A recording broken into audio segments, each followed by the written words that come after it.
खाद्यटा हजम केमिति हुए आमे जानिछे आगुरु खाद्यटा कोठी आसे मुख गह्वर देकी खाद्यटा आसिला कोठी की पाकस्थली रे कोन कोन कार्य होला हम बुझेइली वर्तमान एई जो लंबा नळीटा देखाउछे एटा गोटे मझिरे गोटे नळीटा हला ए विषय रे आमे जानिबा हला एई जो कहले एई जो नळीटा अछि आना कोन बृहदंत्र ए भितरे जो गुडे गुडे अछि जो नळी अछि ता नाम कोन क्षुद्रांत अच्छा कहलो क्षुद्रांत लंबा बड़ ना बृहदंत्र लंबा बड़ क्षुद्रांत सिना ना सिना लेखाती क्षुद्रांत किंतु तार लंबा होची सबटु बड़ काटा बृहदंत्र हला केते लंबा ना क्षुद्रांतर लंबा होची प्राय 7.5 मीटर सेही तुलना रे जदि तुमे बृहदंत्र को देखिबो एई जोटा एई बृहदंत्र लंबा होची केवल 1.5 मीटर तेनु की अधिक लंबा क्षुद्रांत ना बृहदंत्र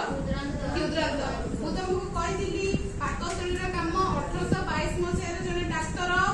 से कोन करथिले गोटे लोकटाठी पाकस्थली रे गुली बाजिथिला से गुली बाजिला ପରେ ତାଙ୍କ ପାକସ୍ଥଳୀ कोन हेतिला कोणा हेतिला से कोणा पटे देखिथिले पाकस्थळीर काम कोन से कोन देखिथिले खाद्यटा कोडी के आसुची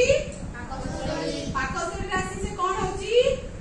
गुंड होची गुंड हेकी कोन होची तादरे को रस मिसुची गोटे की रस मिसुची पाचक रस जोटा हेला से पाचक रस मिसी की से कोडी के आसुची पाचक रस आसी कोडी मिसुची क्षुद्रांत को पळे आसुची हेला तापरे आमे जानिबा क्षुद्रांतर काम कोन तो इने ला तोर खाद्य नळी एमती नळीटा लागिची खाद्य नळीर सबटु लंबा अंश किए क्षुद्रांत हेला तार गुडे गुडे ही रहिते आउ भी हमकु आगुरु कुआ हेची कि ग्रहणी सहित पित्तर सहित जो हमर खाद्य पाकस्थली रे खाद्यटा कोन हैला गुंड होला ता सहित एठी कोन मिसिला एटा पित्तकोष रो कोन मिसिला पित्त रस आसी मिसिला का सहित खाद्य सहित सेही परी पाकस्थली रे एठी देखो एठी गोटे कोन अछि अग्नाशय अछि कोन अछि अग्नाशय एटा अग्नाशय देखि परछ ना अग्नाशय रो गोटे रस निर्गत हेते हला अग्नाशय रस आ पित्त रस ए दीटा को खाद्य रे मिसिला को रस पित्तकोष रो आसिला पित्त रस अग्नाशय रो आसिला अग्नाशय रस ये दीटा मिसी गिरी कोन हुए खाद्य गुडा को कोठी जाए डायरेक्ट क्षुद्रांत को जाए कोठी गला हला क्षुद्रांत को जाएगी खाद्य रे जो श्वेतसार तुम जो श्वेतसार जे खाद्य खाउछो स्नेहसार पुष्टिसार ए सब खाद्य कोन हला सरलीकरण हो हला तापर सरलीकरण हेगिरी खाद्यटा हजम होबो को जगह रे क्षुद्रांत रे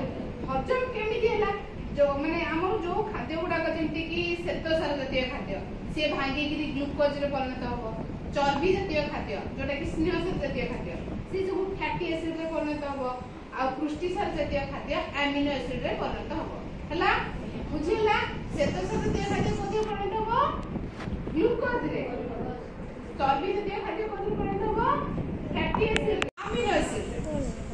परिणत हेकी खाद्यटा हजम हेची हजम हेतिबा खाद्यटा कुआडे जीवो खाद्यटा रक्त रे मिसे ना से कुआडे जीवो ना जो खाद्यटा हजम हेतिबो ताको कोन हो क्षुद्रांत ताको शोषि रे नै क्षुद्रांत केमिति शोषिबो ना क्षुद्रांत नि जणा पडुनी क्षुद्रांत रो भीतर गोटे जे आंगुठी बलिया हैला ताको को जे भिली कोन को जे भिली जे कि से जो जोडा को माने कोन जोडा खाद्य सार जोडा सब से शोषि रे नै जीवो आ कोन ए भिली रे केतको कैल्शियम नळी अछि जे कि खाद्य को अधिक शोषण करके नै जीवो परे कोन करबो नेकी शरीर रो विभिन्न स्थान को पठेबो के क्षुद्रांत भितरे थिबा भिली तापरे ये खाद्य होइसला जो खदड अंश सी सब कोडी पड़ेबो बृहदंत्र को पड़े हला बृहदंत्र का सहित लागिची मलद्वार सहित हला बृहदंत्र को जाई कि खाद्य रो खदड अंश एवं केतक लवण को से शोषण करबो आ से डायरेक्ट मल कोष को पड़े कि मलद्वार से कि हम शरीर रो बाहरी बुझी परलो खाद्यटा केमति होछि आउरे शॉर्ट रे कहली लोक वर द्वारा खाद्य खाइला परे खाद्य कोडी के आसला पाकस्थली से कोन हैला ग्राइंडिंग हेला नै हमर जे खाद्य ग्राइंडिंग होछि ता तापर कौन हैला तादर पाचक रस मिसिला तापर अग्नाशय को आसिला पित्त रस अग्नाशय रस मिसिला तापर क्षुद्रांत को गला क्षुद्रांत रे कौन हैला हजम हैला से धीरे धीरे सब खाद्य रस उडा शोषण कर नेले तापर खाद्य रो खदड अंश पळे आसिला बृहतंत्र को बृहतंत्र कौन गला मलकष्ट द्वारा मल खदड अंश को बाहर करी बुझी परलो आउ डाउट अछि डाउट जदी मते हो मु बुझे देख